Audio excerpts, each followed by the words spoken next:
You're going to love Bit what sore. I've got for us. So, John and Mylene are ready for the next stage of their journey. But before they leave, they have to check the boot. Wait! Look what I got! Around the World 80 Days JB, because these are going to get us rocketing through Texas, baby. Come on! All my friends know the low rider.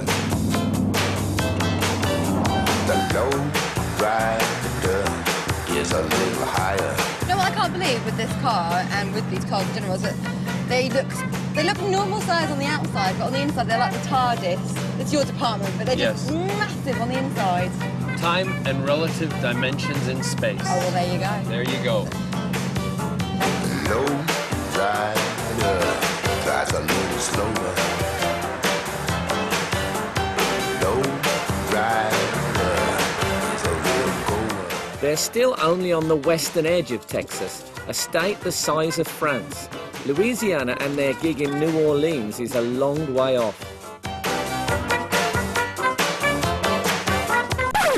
I think we got a problem. I think my car is about to overheat. I don't want to really push it this far. Oh, no. We're in the middle of nowhere. I'm sorry. Dude, no, listen, dude, no problem at all. You got us as far as you could take us. Thank you so Thank you so much. They're stuck in the middle of nowhere. Well, it's a 45-minute walk to the hotel. But in those boots. Yeah. All those twizzlers. Wait! Oh! Stop! Come on! Hey! Oh, quick cross the road. Do you think it's the pink hat that put him off? No, if he'd have seen that, he'd have stopped.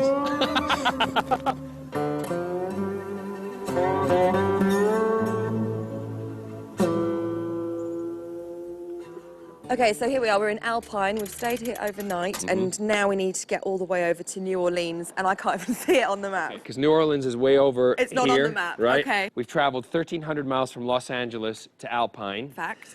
We've got another 900 to go from Alpine to New Orleans. And then for the handover from New Orleans to Memphis, we've got another 400. Now, we've done that 1,300, ready? In over a week. What have we been doing? We got 2 days. What's going on?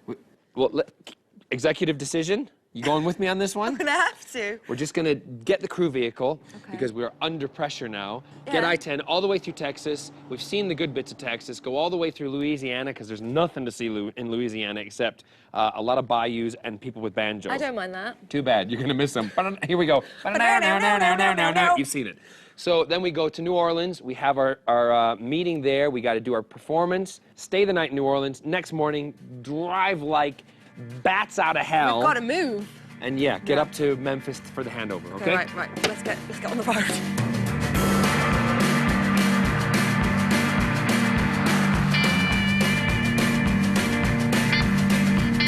It takes 20 hours to reach New Orleans, the birthplace of jazz.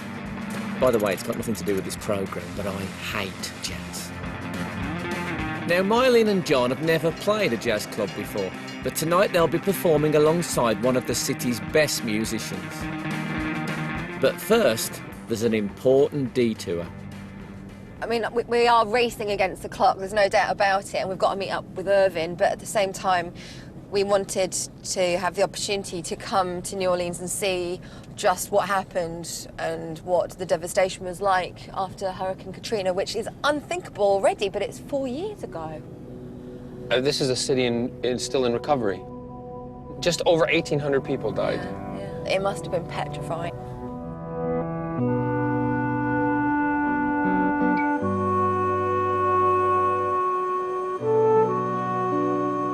I came to New Orleans when none of it had happened, and to see, people still sitting on their front porches and their windows are still all boarded up, and you can still see the markings on the fronts of the houses, but people are still living there. That's their home. You can't go anywhere. If you can't afford it, you can't go anywhere. I remember they interviewed this older woman, and she was sitting on the freeway, and they went back to interview her 2 days later, and she was dead.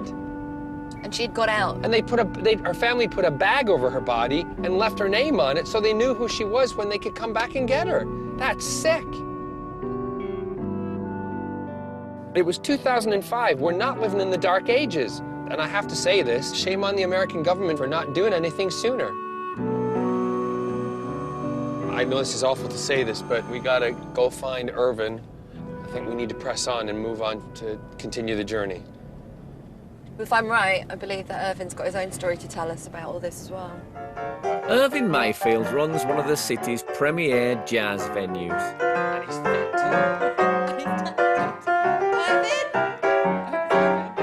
It is. Hi, Irvin. How you doing? Good, how you doing? I'm Eileen. John, It's my pleasure. nice to meet Well, you. welcome. Look, you were expecting us. I was. How about we sit down and have a little conversation? Talk about what Sure. we're gonna do tonight. Awesome. What we're gonna do tonight.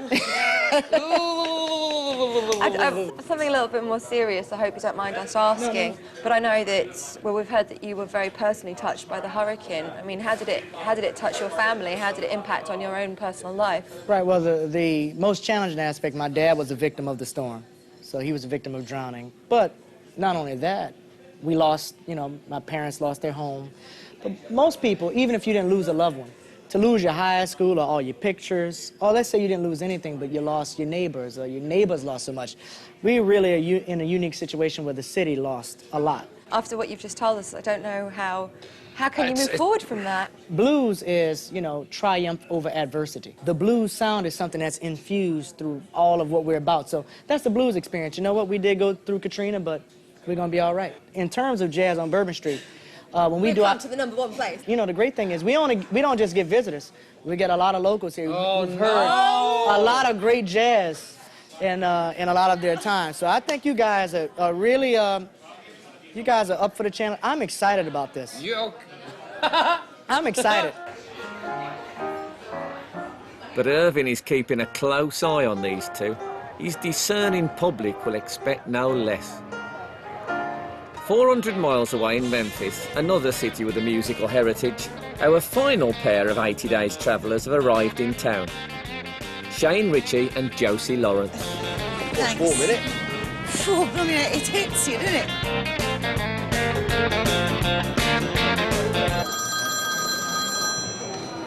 Oh, my phone's ringing. Oh. Wait a minute, I don't know who this is. I don't know. Hello? Hello, John. It's Shane. Shane! How are you, pal? How you doing? Mylene and I are standing on a balcony looking over Bourbon Street, throwing beads at people. Well, listen, we need you to get here as urgently tomorrow as possible. Okay, well, we've got, first of all, before we get on the road, we've got a performance tonight. Mylene's playing and I'm singing on a jazz bar in Bourbon Street. Then right after we're done, we're off to bed and we're leaving first thing in the morning, and we're gonna literally whiz up the motorway a long, long way, about 400 miles to get to you, so we will get Fantastic. We're going to be waiting for you, okay? So don't let us down. But listen, good luck tonight, guys, and we'll see you in Memphis. Bye! Bye! Memphis, here we come! Well, The wrong number. Let's go. Back in New Orleans, Irving is warming up the audience, ready for the next act on the bill. I don't think it's even worth overanalyzing tonight's performance. It's about going out there and having fun and, playing the piano with John, who has just become a mate for life. We have really enjoyed each other's company and we've laughed all the way through this. And tonight, I'm hoping will be the same experience. I hope it doesn't end in tears. And John is still pacing. I can still hear him pacing outside. He does it to get his energy up and it just goes to show, I mean, people handle things totally differently. Some people get real stage fright and lock themselves in bathrooms. Some people lie in bed like crazy people playing imaginary pianos. Can't think who'd do that. Welcome to the stage, Mylene and John! Hit it, sweet.